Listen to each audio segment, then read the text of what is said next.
اعوذ باللہ من الشیطان الرجیم بسم اللہ الرحمن الرحیم وَإِذْ قَالَتْ طَائِفَةٌ مِّنْهُمْ يَا أَهْلَ يَثْرِبَ، اور جبکہ ان میں سے ایک گروہ یہاں تک کہہ رہا تھا اے یثرب والو لا مقام لکم فارجعوا، اب تمہارا کوئی ٹھکانہ نہیں ہے، لوٹ جاؤ یہاں سے، کہاں تم مقابلہ کر سکتے ہو، یہ 12,000 کا لشکر آ گیا، کوئی ممکن ہے، کوئی امکان تمہیں نظر آتا ہے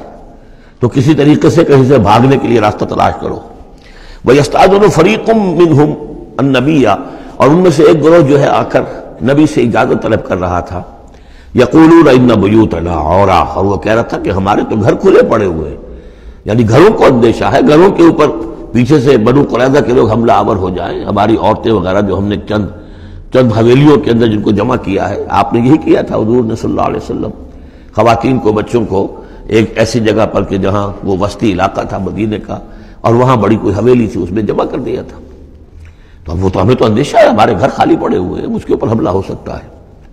وما ہی اب عورا، حالانکہ وہ نہیں کھلے پڑے ہوئے تھے، اللہ تعالیٰ نے اور اللہ کے رسول نے پہرے وغیرہ کا بندوبست کیا ہوا تھا۔ ان یریدون الا فرارا، حقیقت میں وہ فرار چاہتے تھے، بھاگنا چاہتے تھے، یہ تو بہانہ تھا جو بنا رہے تھے، اصل میں جنگ سے پیٹھ دکھا کر بھاگنا مقصود تھا۔ وَلَوْ دُخِلَتْ عَلَيْهِمْ مِنْ أَقْطَارِهَا، اور اگر کہیں داخلہ ہو ہی گیا ہوتا دشمن کا اس مدینے کے اندر اس کے چاروں طرف سے، ثُمَّ يُسْئِلُ الْفِتْنَةَ، اور پھر ان سے مطالبہ کیا جاتا فتنے کا، یعنی ارتداد کا۔ اگر یہ مشرکین کی فوجیں جو ہیں کہیں خدا نہ خواستہ مدینے میں داخل ہو جاتی اور اب وہ کہتی ہے کہ یا تو مرتد ہو جاؤ اور یا تمہیں قتل کرتے ہیں، تو وہ ما تلبسوا الا لآتوها، وہ اس فتنے کو قبول کر لیتے، مرتد ہو جاتے، وما تلبسوا بها الا یسیرا، اور تھوڑی سی دیر بھی نہ لگاتے، بہت ہی تھوڑا سا وقفہ، یعنی وہ ایمان ان کے دلوں میں اس کی جڑیں گہری تھی نہیں تو وہ مرتد ہونے کے لیے تیار تھے۔ وَلَقَدْ كَانُوا عَاهَدُوا اللَّهِ مِنْ قَبْلُ، حالانکہ چونکہ وہ مسلمان تھے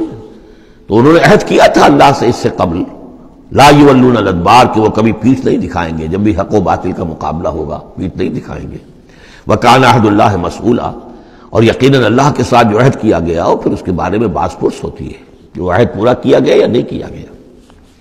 قُلْ لَن يَنفَعَكُمُ الْفِرَارُ إِنْ فَرَرْتُم مِّنَ الْمَوْتِ، اے نبی ان سے کہہ دیجئے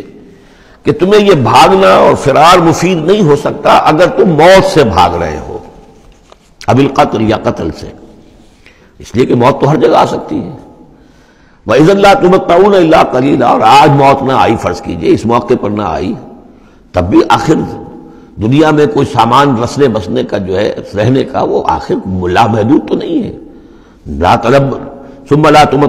تمتعون الا قلیلا، نہیں تمہیں ساز و سامان ملے گا دنیا کی زندگی کا مگر تھوڑا سا، کچھ دن اور جی لو گے۔ قل من ذا الذی یعصمکم من اللہ، ان سے پوچھئے کون ہے وہ جو تمہیں اللہ سے بچا سکے، ان اراد بکم سوءا، اگر اللہ ہی نے فیصلہ کر لیا ہو تمہارے بارے میں کسی بری چیز کا، او اراد بکم رحمہ، اور اگر اللہ نے رحمت کا فیصلہ کیا ہو تو کون ہے جو اس کی رحمت کے آڑے آ سکے۔ ولا یجدون لهم من دون اللہ ولیا ولا نصیرا، اور یہ نہیں پائیں گے اللہ کے مقابلے میں نہ کوئی ولی حمایتی اور نہ مددگار۔ قد یعلم اللہ المعوقین منکم، تم میں سے اے نام نہاد مسلمانوں، اے منافقوں، ہمیں خوب معلوم ہے، اللہ کو خوب معلوم ہے کہ کون ان میں سے روکتے ہیں دوسروں کو کہ مت جاؤ، محاذ پر مت جاؤ۔ اب جیسا کہ میں بتا چکا ہوں کہ دو طرف تو حرات تھے، ادھر سے حفاظت تھی، پیچھے بنو قریظہ تھے، چونکہ وہ معاہد تھے، ان سے معاہدہ تو موجود تھا، لہذا اس اعتبار سے بظاہر وہ بھی محفوظ تھا، ادھر سے حملہ نہیں ہو سکتا تھا، اگرچہ اندیشہ ہر وقت تھا کہ کبھی وہ بھی دغا دیں تو پھر یہ ہے کہ چکی کے دو پارٹوں کے درمیان مسلمان آ جائیں گے۔ لیکن جو سامنے کا علاقہ تھا وہاں وہ خندق وہ جو ہے کھود دی گئی، اور خندق سے ادھر جو ہے وہ مسلمان مورچہ لگا کے بیٹھے ہوئے،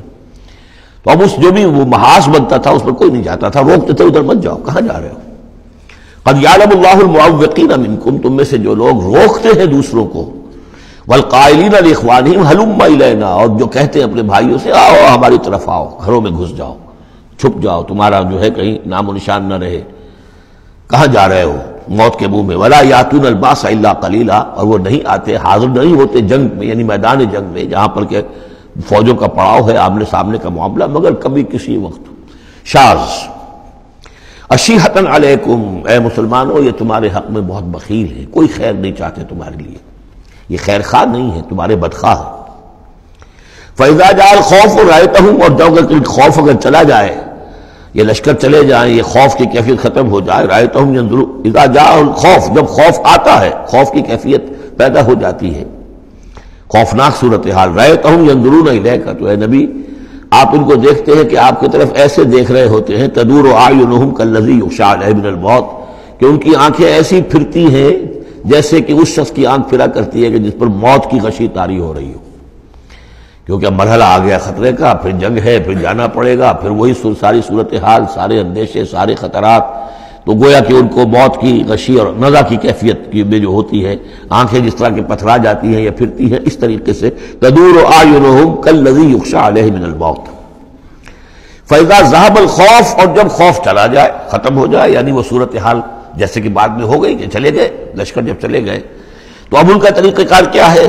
وَإِذَا ذَهَبَ الْخَوْفُ سَلَقُوكُمْ بِأَلْسِنَةٍ حِدَادٍ، اب وہ تم پر پل پڑتے ہیں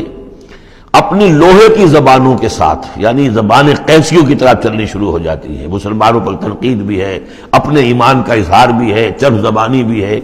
تو حداد لوہے کی جیسے ان کی زبانیں لوہے کی ہوں، تو ہمارے محاورے میں قینچی کی طرح زبان کا چلنا۔ سلق جو ہے عربی محاورے میں، عربی لغت میں آتا ہے بسطن بقہر اما بالید او باللسان، کسی کے پر حملہ آور ہونا یا ہاتھ سے یا زبان سے۔ تو سلقوکم بألسنۃ حداد اشیۃ علی الخیر، اور پھر جو بھی کوئی مال غنیمت ہوگا اس کے اوپر یہ ایسے ہوں گے، جھکے پڑیں گے کہ مال سارا ہمیں ہی مل جائے۔ اولئک لم یؤمنوا، یہ وہ لوگ ہیں کہ جو حقیقتاً ایمان نہیں لائے۔ فاحبط اللہ اعمالہم، تو اے نبی انہوں نے اس کیفیت میں جو بھی کوئی نیکیاں کی ہیں، بظاہر نیکیاں، آپ کے امامت میں نمازیں بھی تو پڑھی ہیں نا انہوں نے، آخر مدینہ منورہ میں وہ نمازیں پڑھتے تھے منافق، کس کی امامت میں؟ محمد رسول اللہ کی امامت میں، کس مسجد میں؟ مسجد نبوی میں، لیکن ان کے سارے اعمال حبط ہو گئے۔ فاحبط اللہ اعمالہم، اللہ نے ان کے تمام اعمال اکارت کر دیے۔ وَكَانَ ذَلِكَ عَلَى اللَّهِ يَسِيرًا، اور یہ چیز اللہ پر بہت آسان ہے۔ يَحْسَبُونَ الْأَحْزَابَ لَمْ يَذْهَبُوا، جبکہ جا چکے ہیں لشکر، ان کا حال یہ ہے کہ ان کے اوپر ابھی تک خوف طاری ہے، جیسے ہوتا ہے کہ کسی بڑے حادثے کے بعد بھی